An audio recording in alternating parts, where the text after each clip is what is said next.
Hello बच्चों, let's first read the question. So question में हमें क्या दे रखा है? Which of the following is most stable.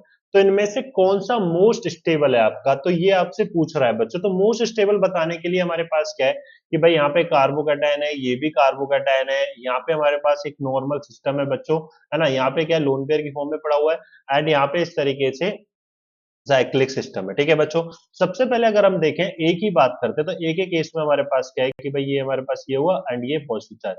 ठीक है, तो नंबर ऑफ पाई इलेक्ट्रॉन्स की अगर मैं बात करूंगा तो यहाँ पे नंबर ऑफ पाई इलेक्ट्रॉन्स कितने हैं बच्चों? 2 पाई इलेक्ट्रॉन्स है। क्या है? 2 पाई इलेक्ट्रॉन्स।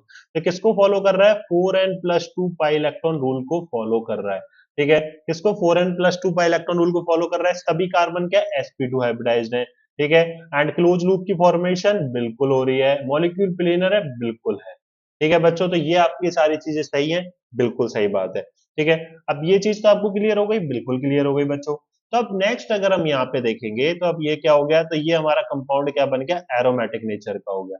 किसका हो गया बच्चों? एरोमेटिक का। ये चीज आपको क्लियर हो गई, तो ये हमारा क्या है? एरोमेटिक है। ये काफी ज्यादा स्टेबल होगा बच्चों। क्या होगा? काफी ज्यादा स्टेबल होगा। अब यहाँ पे क्या है कि अगर आप ध्यान से देखोगे तो ये सिस्टम जो है हमारा, तो इसमें नंबर ऑफ पाई इलेक्ट्रॉन्स की बात करूं तो 4 पाई इलेक्ट्रॉन्स है। तो किसको फॉलो कर रहा है? 4n पाई इलेक्ट्रॉन रूल को फॉलो कर रहा है। ठीक है, और सभी कार्बन sp2 है, बिल्कुल सभी कार्बन sp2 है। क्लोज लूप की फॉर्मेशन हो रही है, बिल्कुल हो रही है। प्लेनर है, बिल्कुल है। तो ये क्या करेगा बच्चों? ये हमारे पास क्या हुआ? एंटी एरोमेटिक कंपाउंड हो गया। क्या होगा? Anti aromatic compound. सिमिलरली अगर हम इसकी बात करें कि यहाँ पे हमारे पास क्या है कि ये अगर आप देखोगे इस तरीके से कॉन्जुगेशन में जा सकता है, बिल्कुल जा सकता है। ठीक है ना, जब ये कॉन्जुगेशन में इस तरीके से जा सकता है तो बच्चों हमारे पास ये नंबर ऑफ पाई इलेक्ट्रॉन्स कितने हो जाएंगे? तो नंबर ऑफ पाई इलेक्ट्रॉन्स हो जाएंगे 4 पाई इलेक्ट्रॉन। ठीक है, क्लोज लूप की फॉर्मेशन बिल्कुल होगी। सभी कार्बन sp2 हाइब्रिडाइज बिल्कुल हो जाएंगे बच्चों।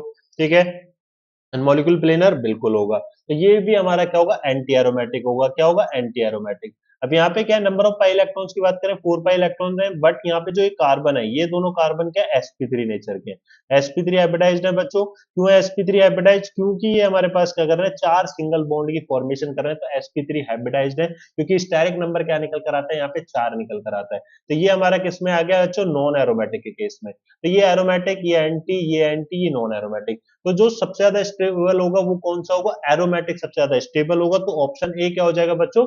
करेक्ट आंसर होगा। So option A will be the correct answer. I hope you understand it very well. Thank you.